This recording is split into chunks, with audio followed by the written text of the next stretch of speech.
আসসালামু আলাইকুম, welcome back to my channel. আশা করি সকল ভালো আছেন। আমি আলহামদুলিল্লাহ ভালো আছি। আজকে আমি আপনাদের লগে শেয়ার করব।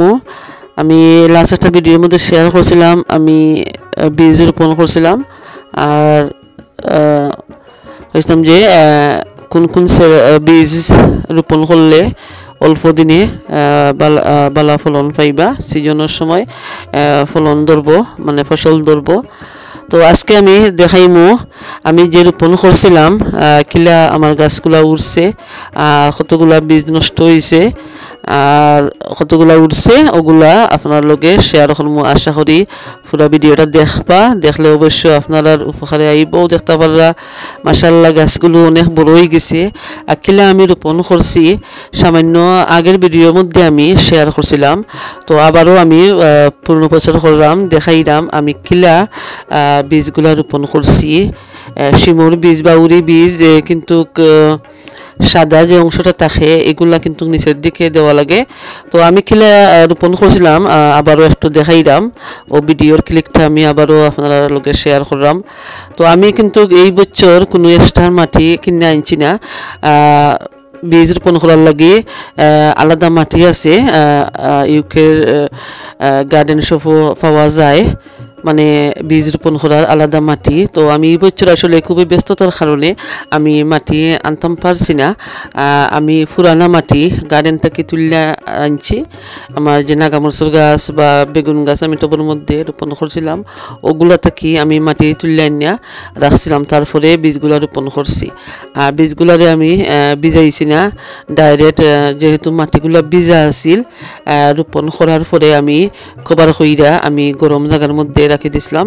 রাখার পরে কিন্তু কিলা গাছগুলা উঠছে, আপনারা প্রথমে কিন্তু দেখছেন। আর কিলা আমি তুলছি গাছগুলা বেগ দিয়ে কভার কইরা রাখি দিছিলাম, রাখার পরেও দেখা কিলা উঠছে। মানে শতভাগ আমার মনে হয় আমি যতগুলো রোপণ করছি কয়েকটা নষ্ট হয়েছে, বাকি সবগুলা কিন্তু কুটি গেছে। ও দেখতে পাররা এই বীজগুলো আমি ভিজাইছি না, পুরানা মাটির মধ্যে আমি রোপণ করছি।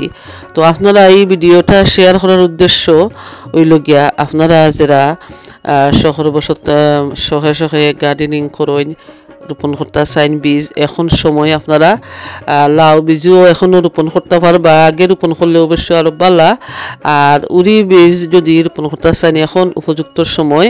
তো আপনারা এক্সট্রা মাটি আনা লাগতো নাই, পুরান মাটির মধ্যেও আপনারা বীজ রোপণ কইরা সেরা তুলতে পারবা।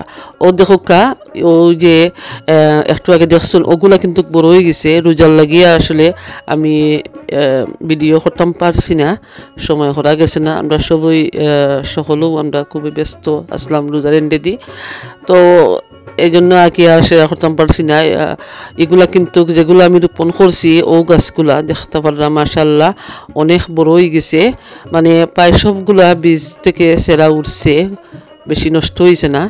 ও দেখতে পারলা মানে খুব সুন্দর হয়ে উঠছে। তো আসলে এক্সট্রা মাটি আলাদা মাটি যদি আনা সম্ভব হয় না, আপনারা পুরানা মাটির মধ্যে আপনারা বীজ রোপণ কইরা সেরা তুলতে পারবা, আর সিজনের সময় ইনশাল্লাহ ফসল ধরব।